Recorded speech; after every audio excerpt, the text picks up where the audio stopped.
Bonjour à tous, bonjour à toutes les amis, j'espère que vous allez bien, que vous avez la pleine forme. On va parler dans cette vidéo de la Syrie. Alors non seulement de ce qui se passe aujourd'hui, mais on va remonter jusqu'aux origines. Rassurez-vous, ça va être succinct, ça va pas être rébarbatif. Vous savez très bien comment je fais mes vidéos. Je suis pas là pour raconter meubler en fait. Voilà, je vous donne l'essentiel, on va aller à l'essentiel. Et on va remonter aux origines parce que, comme je vous dis tout le temps, comme par exemple à l'époque de Gaza, le Liban, faut pas, pour se faire une opinion, il faut vraiment savoir de quoi on parle. Et pour savoir de quoi on parle, il faut remonter aux origines à chaque fois et savoir comment ça se fait qu'on en arrive là. C'est une succession de périodes historiques, de conflits, etc. qui ont emmené cette région du monde qui est le berceau de la civilisation, qui est aussi le berceau des trois religions monothéistes, qui ont emmené cette région à l'état dans lequel elle est aujourd'hui. C'est une belle région, elle est riche, mais c'est une région où les conflits règnent en permanence. Et quoi qu'il arrive, quoi qu'il en soit, il y a toujours des périodes de paix, ensuite une période d'instabilité, ensuite conflit, etc. C'est cyclique. Et là, en l'occurrence, on va parler de la Syrie. Je vous demande d'abord d'excuser ma voix parce que je suis complètement roué cette saison, c'est comme ça. Et deuxième chose, abonnez-vous si vous n'êtes pas abonné, les amis, parce que j'ai remarqué qu'il y a beaucoup de gens qui regardaient les vidéos, mais vous n'êtes pas abonnés. Abonnez-vous, comme ça vous aurez mes vidéos et ça permettra de soutenir ma chaîne. Voilà, donc allons-y, on y va, on commence par les origines. Tout d'abord au niveau de la création et des frontières de l'actuelle Syrie. Donc ça date de l'Antiquité. La région correspondant à la Syrie actuelle a été le berceau de civilisations anciennes, notamment les Sumériens, les Akkadiens, les Assyriens, les Phéniciens. Et s'en est suivi une période ottomane, donc 1516-1918. Alors la Syrie donc, a été intégrée à l'Empire ottoman et elle comprenait des territoires aujourd'hui répartis en plusieurs États du Proche-Orient. Ensuite, il s'en est suivi le mandat français, donc 1920-1946. Après la Première Guerre mondiale, eh bien, la Société des Nations, ce qu'on appelait la SDN, l'ancêtre de l'ONU, confie à la France un mandat sur la Syrie, ce qui a défini ses frontières modernes. Et le 17 avril 1946, eh bien, la Syrie devient une république indépendante. Et ensuite, on attaque les régimes politiques qui ont suivi l'indépendance. Donc, il y a une espèce d'instabilité qui s'est installée post-indépendance. Donc, la période suivant l'indépendance a été marquée par une série de coups d'État et une instabilité politique qui était devenue chronique. C'est ce qui se passe en général dans les pays qui acquièrent leur indépendance. Il y a toujours une période d'instabilité, etc. S'en est suivi l'union avec l'Égypte, 1958-1961. La Syrie s'unit à l'Égypte pour former ce qu'on appelle la République arabe unie, qui a amené à la prise du pouvoir du parti Baas en 1963, donc le parti Baas, le parti d'Assad. L'idéologie socialiste et pan-arabe donc accède au pouvoir à la suite d'un coup d'État, encore un coup d'État. C'est l'installation du régime des Assad, Hafez et Bachar. Hafez el-Assad, 1970-2000, ministre de la Défense à l'origine, il prend le pouvoir en 70 et instaure un régime autoritaire qui est centré sur sa personne. Et il avait de grands projets pour la Syrie, notamment la Grande Syrie, en incluant le Liban dedans. Mais on ne va pas rentrer dans les détails ici. Ensuite, à la mort de Hafez el-Assad, est arrivé son fils, Bachar.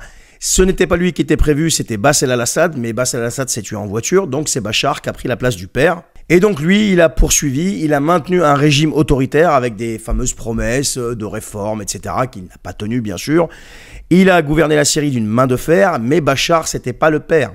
Le père était complètement différent, était beaucoup plus visionnaire, beaucoup plus calculateur. Lui, Bachar, n'avait rien à voir avec le père. Bref. Et chute du régime, comme vous le savez, le 8 décembre 2024, l'offensive du groupe armé islamiste met fin au règne de la famille Assad.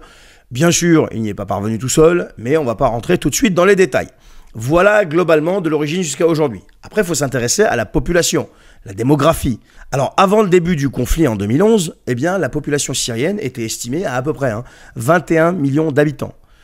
Conflit 2011, s'ensuit une crise migratoire, la guerre civile qui a entraîné le déplacement de millions de personnes, tant à l'intérieur qu'à l'extérieur du pays. Par exemple, au Liban, on était monté à 1,2, 1,3 million, et donc qui sont progressivement en train de tenter de rentrer chez eux aujourd'hui. Il y a aussi les ethnies. Les ethnies en Syrie, il y a plusieurs ethnies. Vous avez les Arabes, donc qui constituent la majorité de la population.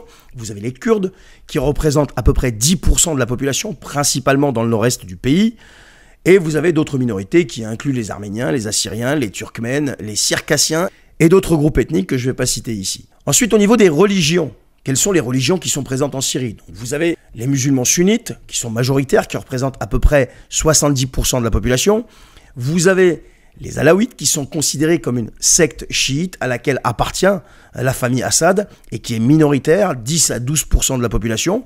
Vous avez aussi les chrétiens qui sont environ 10%, qui incluent diverses dénominations telles que les orthodoxes et les catholiques. Et enfin, vous avez les druzes, une minorité qui est présente principalement dans le sud du pays. Alors, il y a eu des événements, et le dernier événement contemporain, c'est la guerre civile de 2011-2024. Alors, qu'est-ce qui s'est passé? Donc, les origines, guerre civile, 2011-2024, débute en 2011 dans le contexte du printemps arabe. Printemps arabe, souvenez-vous, toutes ces révolutions qui ont commencé un petit peu partout, en Égypte, en Tunisie, etc. Et donc aussi en Syrie, des manifestations réclamant des réformes démocratiques. Alors, je ne vais pas rentrer dans le délire Roland Dumas, Sarkozy, etc., ce qui s'est passé, les origines, on va s'en tenir aux faits là.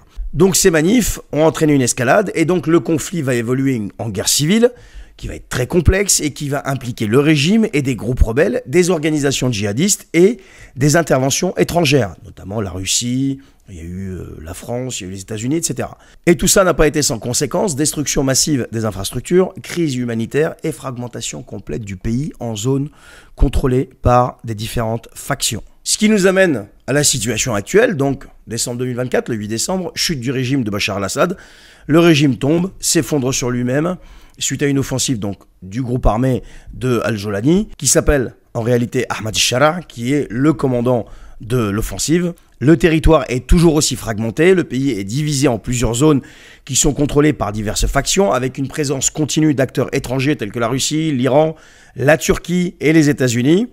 Et il y a toujours cette crise humanitaire, donc une population qui continue de souffrir des conséquences du conflit, avec des besoins humanitaires qui sont beaucoup plus que urgents, et une économie complètement dévastée, et je ne parle même pas de l'état du pays, de ses infrastructures. Donc voilà le tableau.